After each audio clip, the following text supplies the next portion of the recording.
Oke, selamat siang sahabat YouTuber. Pada siang hari ini saya sedang bersantai di teras rumah ini. Tapi ini bukan teras rumah saya ya, ini teras rumah kawan ya. Sambil menikmati udara segar ya, udara segar dan suasana cuaca yang sangat bagus ya, cerah ya. Ini keadaan di sekitar ini, kita rumah teman ini ya. Nah di situ ada masih segar ya, alamnya masih segar ya, ada pohon-pohonnya guys ya, ada pohon-pohonnya ya seperti ini ya. Jadi sambil santai saya mau berbagi pengalaman kepada sahabat-sahabat ya, yaitu pengalaman tentang hidup ya, motivasi hidup. Nah terkadang masih banyak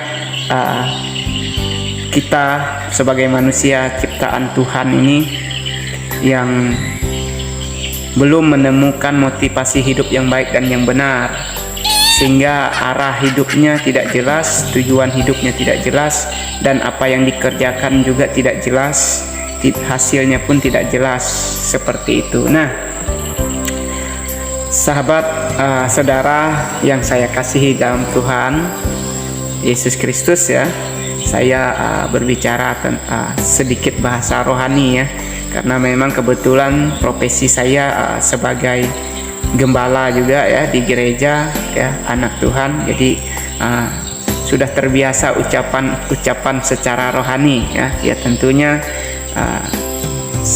kerinduan saya setiap ucapan ini bisa jadi motivasi yang pertama itu dalam hidup ini kita yang mendengarnya. Yang harus kita miliki adalah iman.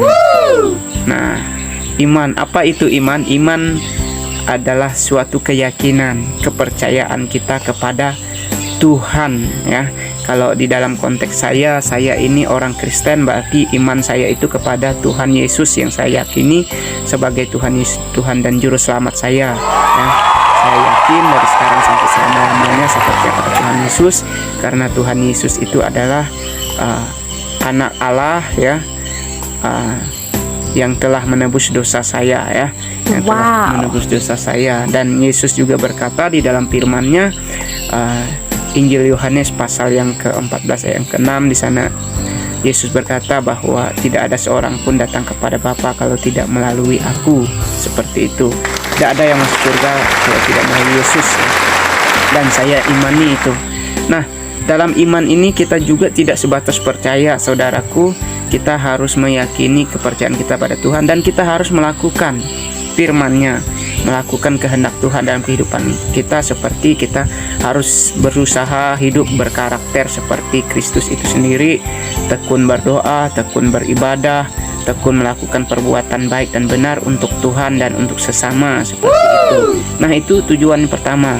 Bahkan ayat firman Tuhan di dalam Amsal pasal yang pertama ayat 7 juga dikatakan di sana, takut akan Tuhan adalah permulaan pengetahuan, tapi orang bodoh menghina hikmat dan didikan, seperti itu.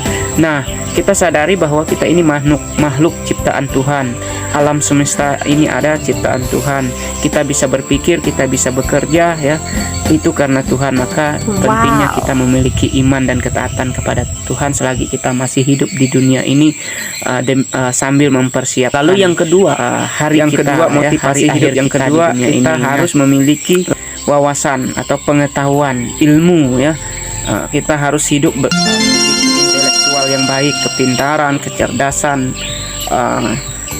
kebijaksanaan ya. Bagaimana kita bisa menjadi orang yang bijaksana ya? Maka pentingnya kita belajar, kita sekolah baik tingkat TK, PAUD, SD, SMP, SMA, SMK, bahkan ke perguruan tinggi kita boleh belajar, kita boleh sekolah ya. Kita harus bisa itu belajar itu. Bahkan dalam Amsal pasal 1 ayat 5 dikatakan di sana bahwa orang bijak itu mendengar dan menambah ilmu ya. Jadi sangat jelas kalau kita mau menjadi orang sebagai orang bijak ya, kita harus belajar, jangan bosan belajar. Kita harus menuntut ilmu setinggi-tingginya. Kita harus belajar pengalaman kerja dan lain sebagainya. Nah lalu yang ketiga yang terpenting motivasi hidup juga adalah Yang ketiga ini kita harus memiliki profesi. Kita harus memiliki profesi. Profesi ini berbicara tentang hal jabatan, ya, pekerjaan dan lain sebagainya. Apa yang bisa kita lakukan? Mungkin kita memiliki talenta, kita memiliki karunia di suatu bidang. Basic kita di mana? Kita harus cari tahu. Mungkin basic kita sebagai guru, silahkan mengajar.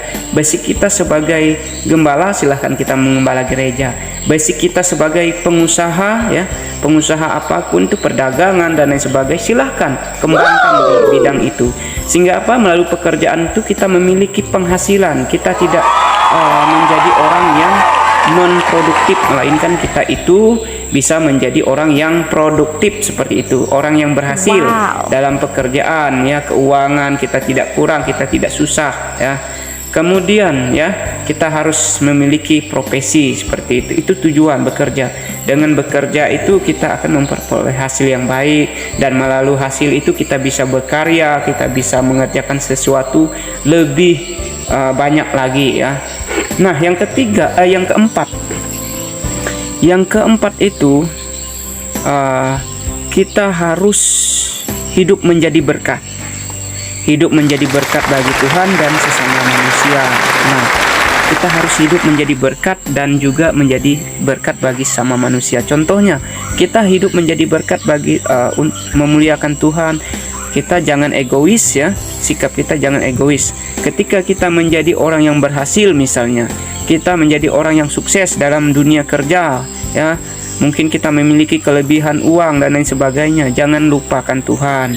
Kita harus berbagi berkat, ya, bisa melalui gereja, bisa melalui pemberian secara langsung kepada orang-orang yang membutuhkan, yang kekurangan.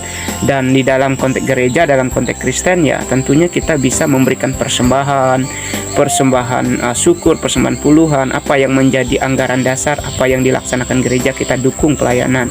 Nah, seperti itu. Lalu kita bisa berbagi, menolong orang-orang yang kesulitan, kita bisa menolong orang yang kesusahan, seperti itu. Kita berbagi, jangan kita egois, ya. Kita kaya, bahkan lalu kita menjadi orang yang serakah, jangan, ya.